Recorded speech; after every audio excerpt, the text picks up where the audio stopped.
Economists say Oregon's revenue forecast may be record-setting and much higher than previously expected. Some lawmakers say that means Oregon families are on track to receive the largest kicker return they've ever received, but not everyone agrees that's how the budget surplus should be spent.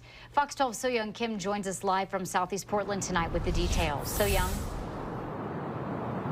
Nora, Pete, the latest revenue forecast was presented this morning, projecting an additional nearly $2 billion in tax receipts. And the governor says it's an opportunity to focus on priorities, but not everyone agrees.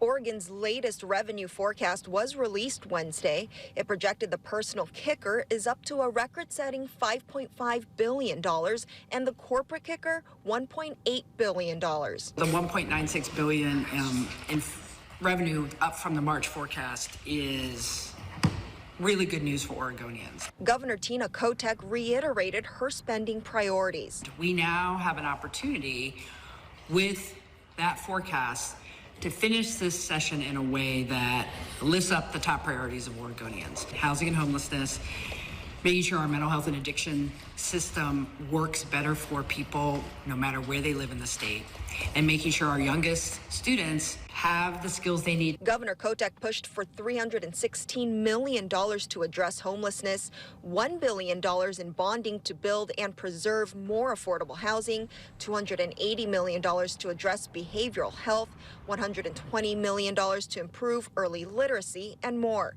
Some people say they don't agree spending more money is the solution. Homeless and mental health, they're not doing it right. So it needs to go back in our hands because it's not being done correctly. My opinion is I'd rather spend my money myself, so I'd like to have it come back to the Oregonians. In response, Senate Republican leader Tim Knopp released a statement saying, quote, Oregon families are on track to receive the largest kicker return they have ever received. Republicans trust Oregonians with their tax refund, their children, and their families. House Republican leader Vicky Breeze Iverson also responded in a statement saying in part, quote, we expect the kicker to be rightfully returned into the hands of hardworking Oregonians. It's important to note the future of any money from the kicker isn't up to the governor. The kicker could potentially be suspended, but only with a 2/3 vote in both chambers of the state legislature. Live in Southeast Portland, So-Young Kim, Fox 12 Oregon.